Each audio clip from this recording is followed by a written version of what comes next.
Technology rocket వేగంతో దూసుకుపోతున్న ఈ రోజుల్లో అంతే స్థాయిలో సైబర్ నేరాలు రోజురోజుకు కొత్త పుంతలు తొక్కుతున్నాయి. ఇటీవల కాలంలో డిజిటల్ అరెస్టుల కేసుల సంఖ్య విపరీతంగా పెరుగుతోంది. డిజిటల్ అరెస్ట్ అంటే ఏంటి, ఒక్కసారి డిజిటల్ అరెస్ట్ అయితే ఏం జరుగుతుంది, ఎలా బయటపడాలి అనే అవగాహన అతి తక్కువ మందికి మాత్రమే ఉంది. దీంతో లక్షలాది రూపాయలు మోసపోవడమే కాదు, ఒక్కోసారి ప్రాణాలు కోల్పోతున్న సందర్భాలు ఉన్నాయి.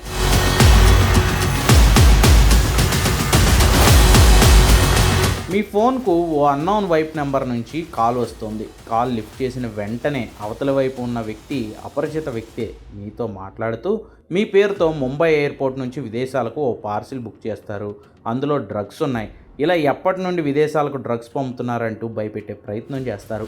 అలా మీతో మాట్లాడుతూ మిమ్మల్ని పోలీస్ అధికారులు ఇంట్రాగేట్ చేస్తారు.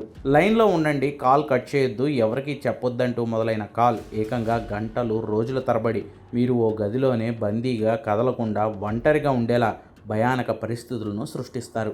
మీ వ్యక్తిగత వివరాలు, బ్యాంక్లో బ్యాలెన్స్ అన్నీ తెలుసుకుని మీ బ్యాంక్ అకౌంట్ ఖాళీ అయ్యే వరకు మిమ్మల్ని కేవలం ఫోన్ కాల్లో మాట్లాడుతూనే అరెస్ట్ చేసినంత పని చేస్తారు. దీన్నే డిజిటల్ అరెస్ట్ అంటారు. డిజిటల్ అరెస్ట్ కాల్ ఎలా ఉంటుందంటే సైబర్ క్రైమ్ అధికారుల మాటల్లో మీరే వినండి. విక్టిమ్ దగ్గర నుండి బ్యాంక్ అకౌంట్స్ తీసుకుంటారు. ఆ బ్యాంక్ రిలేటెడ్ బ్యాలెన్సెస్, వాడి ప్రొఫైల్ స్కాన్ చేస్తారు. విక్టిమ్ వీడి దగ్గర మనం ఎంత లూట్ చేయొచ్చు అనే ఒక అంచనాకు వస్తారు. చేసుకొని ఆర్బీఐకి మీరు సేఫ్టీ డిపాజిట్ ఫండ్ కింద మీరు ఇంత ట్రాన్స్ఫర్ చేస్తే ఇన్వెస్టిగేషన్ స్టార్ట్ చేసి మిమ్మల్ని కేసు నుండి బయటపడేస్తామనే ఒక భ్రమని విక్టిమ్కి కలగజేయటం వల్ల విక్టిమ్ ఇదంతా సినారియో, ఈ connecting scenarios, fake FedEx call కానివ్వండి, అడ్రస్ కానివ్వండి, తర్వాత సైబర్ పోలీస్ ఇట్లా చేయటం కానీ, ఇదంతా ప్రాపర్ వెరిఫికేషన్ జరగకుండానే విక్టిమ్ వాళ్ళు చెప్పిన అకౌంట్స్లోకి huge amount of money transfer చేస్తారు. ఇలాంటి కేసెస్లో ఎమ్మటే విక్టిమ్ ఒకసారి ఇలాంటి వాటిలో చీట్ అయినప్పుడు ఎమ్మటే 1930 కాల్ చేసి నేషనల్ సైబర్ క్రైమ్ రిపోర్టింగ్ పోర్టల్లో కనుక కంప్లైంట్ చేస్తే మనం ఎక్కడైతే డబ్బులు వేసామో ఆ అకౌంట్స్లో డబ్బులు ఫ్రీజ్ అవ్వడానికి అవకాశం ఉంది. అండ్ ఇలాంటి మీకు ఫేక్ కాల్స్ వచ్చినప్పుడు మీరు ఒక్కలే ఐసోలేట్ అవ్వకుండా కుటుంబ సభ్యులతో కానీ మీ ఫ్రెండ్స్ అండ్ పోలీస్ రిలేటివ్స్ ఎవరైనా ఉంటే వాళ్ళు, లేకపోతే నియరెస్ట్ పోలీస్ స్టేషన్లో ఇది ఒకసారి మ్యాటర్ డిస్కస్ చేస్తే వాట్స్ హ్యాపెనింగ్. ఈ కేసెస్లో ఏమైందంటే రీసెంట్గా ఒక డాక్టర్ దగ్గర కూడా మా దగ్గర చీట్ అయింది 2 crores. అతని 4 days ఒక రూమ్లో ఐసోలేట్ చేసి అతను బయట వెళ్లకుండా అతని అకౌంట్స్ నుండి డబ్బులు తీసుకున్నారు.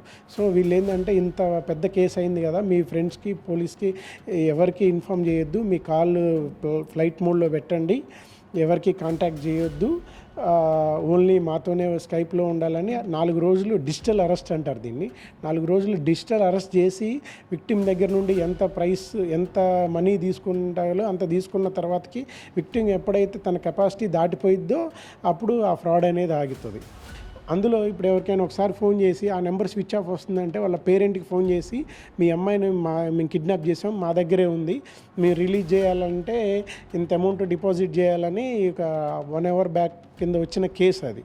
సో అట్లా విక్టిమ్ అదే పేరెంట్ కూడా నెంబర్కి కాల్ చేసినప్పుడు స్విచ్ ఆఫ్ వస్తుందని, ఆల్రెడీ స్విచ్ ఆఫ్ అయిందని అక్యూజ్డ్ కూడా ఏం చేస్తారంటే ఒక పాప స్క్రీమింగ్ అంటే ఏడ్చే వాయిస్ తినిపిస్తాడు, మీ పాప మా దగ్గర ఉందనే భయంతో అట్లా పెట్టేసి అకౌంట్ డబ్బులు డిపాజిట్ చేస్తే మీ పాపను మీ ఇంటి దగ్గర వదిలేస్తామనే అది విక్టిమ్ తోటి ఒక మైండ్ గేమ్ ఆడతారు అంతే. జస్ట్ అంటే అతను నమ్మడానికి ఇప్పుడు వాళ్ళ పాప ఏడుపు వీళ్ళ పాపకు దగ్గరగా అట్లా అది విక్టిమ్ అంత గాబరాలు, అంటే క్లోజ్ రిలేటివ్స్ కిడ్నాప్ అయ్యారు, వాళ్ళకి ప్రాణాపాయం ఉన్నప్పుడు వాళ్ళు ఎంత లాజిక్గా ఆలోచించరు. ఏంటంటే ఇప్పుడు ఫెడెక్స్ కాల్స్లో అయినా మీరు ఏ పార్సిల్ పంపలేదు, ఈవెన్ ఎవరో జస్ట్ వర్కింగ్ ప్రొఫెషనల్కి అదర్ కంట్రీస్కి పార్సిల్ పంపించాల్సిన అవసరం ఏంది. జస్ట్ ఈ లాజిక్ కామన్ సెన్స్ ఎప్పుడు మిస్ అవుతారో వాళ్ళు మళ్ళీ విక్టిమ్గా భావిస్తారు.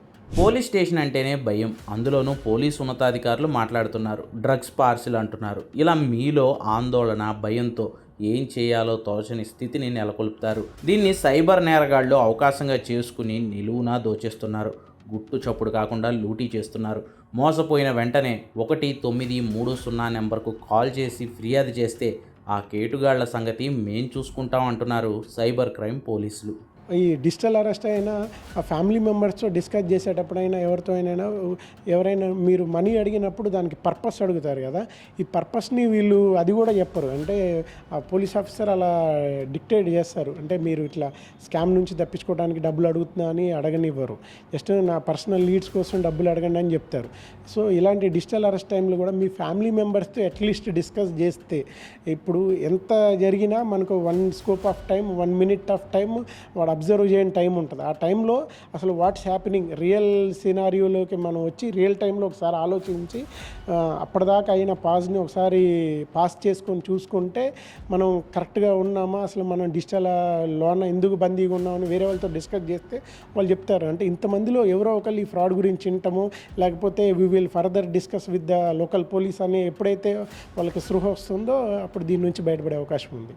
ఎవరైనా విక్టిమ్ ఇలాంటి కేసెస్లో మనీ లాస్ట్ అయితే ఫార్మల్ కంప్లైంట్ లాడ్జ్ చేసేక ముందే ఆ ఉన్న అమౌంట్ని సేవ్ చేయడానికి ఇమీడియట్గా 1930 national cyber crime reporting help లైన్కి కానీ, లేకపోతే cybercrime.gov.in అనే ఒక వెబ్సైట్లో కానీ మన పిటిషన్, అంటే మనం ఏ అకౌంట్ నుండి ఏ అకౌంట్లకి డబ్బులు ట్రాన్స్ఫర్ చేసామనే డీటెయిల్స్ దాంట్లో ట్రాన్సాక్షన్ నెంబర్స్, యూటీఆర్ నెంబర్స్ అన్నీ ప్రొవైడ్ చేస్తే అది 24/7 దాంట్లో బ్యాంకర్స్ కానీ పోలీస్ కానీ అవైలబుల్ ఉంటారు. మనం ఏ అకౌంట్లో డబ్బులు వేసామో ఆ అకౌంట్ ఫ్రీజ్ చేసి ఫర్దర్ విక్టిమైజేషన్ కానీ అమౌంట్ రికవరీకి కానీ స్కోప్ ఉంటుంది. ఓకే, వెంటనే అలా రెస్పాండ్ అయ్యి తర్వాత ఫార్మల్గా ఎఫ్ఐఆర్ చేయడానికి ఇష్యూ ఉండదు. మోసపోయిన తర్వాత పోలీసులకు ఫిర్యాదు చేయడం సరే, మరి ఈ ఫిడెక్స్ కాల్స్ మోసపోక ముందే, డిజిటల్ అరెస్ట్ కాకముందే ఎలా తప్పించుకోవాలి అనే దానిపై అతి తక్కువ మందికి మాత్రమే అవగాహన ఉంది. ఇలా స్పామ్ కాల్స్ వచ్చినప్పుడు వాటిని లిఫ్ట్ చేయకుండా లైట్ తీసుకోవాలట. ఒకవేళ లిఫ్ట్ చేసినా కంగారు పడాల్సిన పని లేదు, ఇలా చేస్తే చాలంటున్నారు సైబర్ ఎక్స్పర్ట్స్ నల్లమోతు శ్రీధర్. ఇది ప్రతి ఒక్కళ్ళకి కూడా, ముఖ్యంగా ఫెడెక్స్ అని చెప్పేసి ఫెడెక్స్ కొరియర్ వచ్చింది అని చెప్పేసి ఇలా కొన్ని కొరియర్ కంపెనీల పేరు చెప్పేసి మీ పేరు మీద ఆ కొరియర్లో బుక్ అయింది అని చెప్పేసి అంటూ ఉంటారు. సో ఆ కొరియర్ కంపెనీ కూడా ఇటీవల కాలంలో న్యూస్ పేపర్స్లోనూ రకరకాల చోట్ల డిజిటల్ ప్లాట్ఫామ్స్లో అడ్వర్టైజ్మెంట్ ఇచ్చింది, మా పేరు మీద ఏదైనా సంథింగ్ ఇలా జరుగుతుంటే వరి అవ్వద్దు, భయపడవద్దు అని చెప్పేసి. అంటే ఎంత పెద్ద మొత్తంలో ఇవి జరుగుతున్నాయి అర్థం చేసుకోవచ్చు. మీకు కనుక ఇలాంటి ఏదైనా కాల్ వచ్చి మీరు ఇరుక్కున్నారు అని చెప్పేసి భయపెట్టడం స్టార్ట్ చేస్తే కనుక రెస్పాండే కావద్దు, భయపడవద్దు. సింపుల్గా మళ్ళీ కాల్ చేస్తూ ఉంటారు వాళ్ళు. సో ఒక్కోసారి మెసేజ్లు పెడుతూ ఉంటారు, మీరు కాల్ లిఫ్ట్ చేయకపోతే కనుక ఇగ్నోర్ చేయండి. ఎందుకంటే వన్స్ ఒక్కసారి వాళ్ళ మాటలు వినటం స్టార్ట్ చేస్తున్నారంటే కనుక ప్రతిదీ కూడా వాళ్ళు ఒక సీన్ క్రియేట్ చేసి ఒక సినిమాటిక్గా మిమ్మల్ని భ్రమింపజేసే విధంగా కంప్లీట్ వాళ్ళ మాట్లాడే మాటల దగ్గర నుంచి వాళ్ళ ఎక్స్ప్రెషన్స్ దగ్గర నుంచి ప్రతిదీ కూడా యాజ్ ఇట్ ఈజ్గా నిజమైన పోలీసులాగా భ్రమించేలాగా ఉంటాయి. కాబట్టి సో మీకు తెలుసో తెలియకో ప్యానిక్ అయ్యే స్కోప్ అనేది ఉంటుంది. కాబట్టి ఇనీషియల్గానే అలాంటి వాటిని ఎంటర్టైన్ చేయొద్దు. ఎందుకంటే ఎవరి పేరు మీద ఫేక్గా పాలసీస్ వెళ్ళే అవకాశం అనేది లేదు.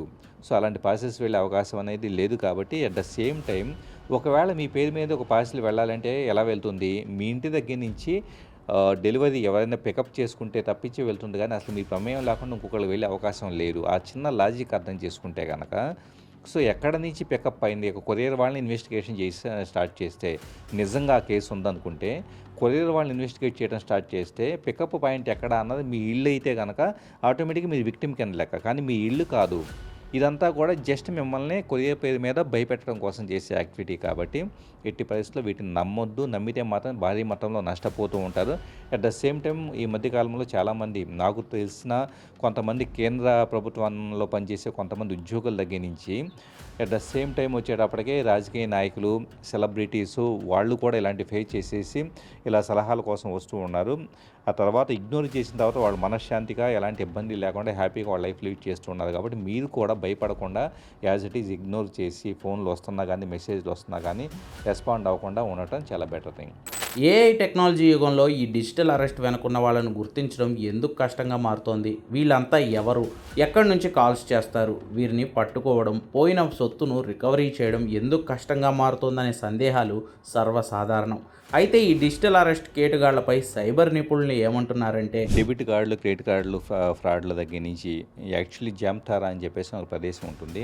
సో 10th క్లాస్ చదివిన వాళ్ళంతా కూడా వాళ్ళకే కొంతమంది రాజకీయ నాయకుల సపోర్టు, మనం ఎలాగైతే కనుక ఒక ఐటీ కంపెనీ, ఒక స్టార్టప్ కంపెనీ కొంతమంది ఉద్యోగులు నియమించుకొని వాళ్ళకి శాలరీస్ ఇస్తూ ఐటీ ప్రాజెక్టులు ఎలా హ్యాండిల్ చేస్తూ ఉంటారు, ఒక ఆఫీస్ సెటప్ చేసుకొని, అదేవిధంగా జామ్తారా లాంటి ప్రదేశాల్లో వెళ్తే నార్త్ ఇండియాలో కొంతమంది 10th క్లాస్ కూడా చదవని వాళ్ళు వాళ్ళకి సింపుల్గా ఫోను ల్యాప్టాప్ ఇచ్చేసి కొంత డేటాబేస్ మన ఫోన్ నెంబర్స్ అంతా కూడా ఆన్లైన్లో రకరకాల వెబ్సైట్స్లో డేటాబేసెస్కి అవైలబుల్ అవుతూ ఉంటాయి. జస్ట్ ఒక 500 రూపాయలకే 1,00,000 మంది ఫోన్ నెంబర్స్ అని చెప్పేసి 1,00,000 మంది హైదరాబాద్లో ఉన్న డాక్టర్ల ఫోన్ నెంబర్లో, లేకపోతే లాయర్స్ ఫోన్ నెంబర్స్, లేదా జెంట్స్ ఫోన్ నెంబర్లో, ఫీమేల్ ఫోన్ నెంబర్స్ అని చెప్పేసి మెయిల్ ఐడీస్, అడ్రస్లు ఇలాంటి వాటితో సహా డేటా మైనింగ్ చేయబడినవంతా కూడా సో అక్కడ ఇవ్వబడుతూ ఉన్నాయి. సో ఈ డేటా అంతా ఎక్కడి నుంచి వస్తుంది, మన ఫోన్ నెంబర్ డేటా అంటే మనమే రకరకాల సందర్భాల్లో ఏదో సినిమా థియేటర్కి వెళ్తాం, జస్ట్ వాళ్ళు అక్కడ ఉన్నాళ్ళు ఏదో కూపన్ ఉంది అని చెప్పేసి అనగానే మన అడ్రస్, ఫోన్ నెంబర్ ఇచ్చేసేస్తూ ఉంటాం. ప్లస్ కొన్ని థర్డ్ పార్టీ సర్వీసెస్ కూడా మనకు తెలియకుండా ఫోన్ నెంబర్లు, ఆధార్ కార్డ్ డీటెయిల్స్ ఇలాంటివి ఇస్తూ ఉంటాం. వీటిని కొనుగోలు చేసి జస్ట్ ఒక ₹1,000, ₹2,000 ఇలా కొనుగోలు చేసి ఈ లిస్ట్ మొత్తాన్ని కూడా ఇలాంటి రిక్రూట్ చేసుకున్న వ్యక్తులకు ఇస్తూ ఉంటారు. వీళ్ళ పని ఏంటంటే అందరికీ ఫోన్ కాల్ చేసి సో రకరకాలుగా నటిస్తూ దానికి సంబంధించి ట్రైనింగ్ కూడా ఇవ్వటం అనేది ఇక్కడ యాక్చువల్లీ చాలామంది అనుకుంటూ ఉంటారు ఇదేదో జస్ట్ పెద్దగా ట్రైనింగ్ లేని వాళ్ళు ఇలా కాల్ చేస్తూ ఉంటారు, మనం జాగ్రత్తగా గమనిస్తే కనుక అర్థమవుతుందని. ప్రాక్టికల్గా చెప్పాలంటే ఈరోజు మన పోలీస్ కేసెస్ లాంటి వాటిని మీ పార్సిల్ బుక్ అయింది అని చెప్పేసి అనే టైప్ ఆఫ్ కాల్స్ మనం వింటే కనుక నిజంగా పోలీస్ డిపార్ట్మెంట్ వాళ్ళు ఎంత అథెంటిక్గా మాట్లాడుతూ ఉంటారో, ఎంత ఉన్నట్లుగా యాజ్ ఇట్ ఈజ్ వాళ్ళ బిహేవియర్లో ఉండే ఒక కరుగుదనం కావచ్చు, లేకపోతే కనుక ఇదంతా కూడా రిఫ్లెక్ట్ అయ్యే విధంగా వాళ్ళు మాట్లాడుతున్నారు అంటే they are given by the training. So ఆ ట్రైనింగ్ తీసుకోబడేసి ఆ ట్రైనింగ్ వాళ్ళకి ఎప్పుడు ఇస్తూ ఎలా మాట్లాడాలి కస్టమర్తో, ఎలాగ వాళ్ళ డీటెయిల్స్ని ఎంతవరకు చెప్పాలి, ఆ తర్వాత మన బ్యాంక్ అకౌంట్ నెంబరో లేకపోతే మన పేరో మన అడ్రస్సో కొద్దిగా బ్రీఫ్గా చెప్పగానే ఫస్ట్ మన వివరాలంతా వాళ్ళకి వెళ్ళిపోయినాయని భయపడతాం. యాక్చువల్లీ వాళ్ళ దగ్గర 1-2 ముక్కల ఇన్ఫర్మేషనే ఉంటుంది, కానీ మనం ఏం చేస్తాం 1-2 ముక్కలు చెప్పగానే నిజంగా మన పూర్తి ఇన్ఫర్మేషన్ వాళ్ళ దగ్గర ఉందని చెప్పేసి భయపడుతూ ఉంటాం. సో ఇదంతా కూడా ఖచ్చితంగా వ్యవస్థాగతంగా జరుగుతున్న యాక్టివిటీస్గా మనం కన్సిడర్ చేయాల్సి ఉంటుంది. డబ్బు సంపాదించడం చాలా కష్టం, కోల్పోవడానికి నిమిషం చాలు అనేది డిజిటల్ అరెస్ట్లో చిక్కుకున్న బాధితులకు జీవితంలో మర్చిపోలేని స్వీయ అనుభవం. మోసగాళ్ళు వేటకు సిద్ధమైన మొసలిలా చుట్టూ మన వెంటనే సైబర్ కేటుగాళ్ల రూపంలో వెంటాడుతూనే ఉంటారు. తస్మాత్ జాగ్రత్త.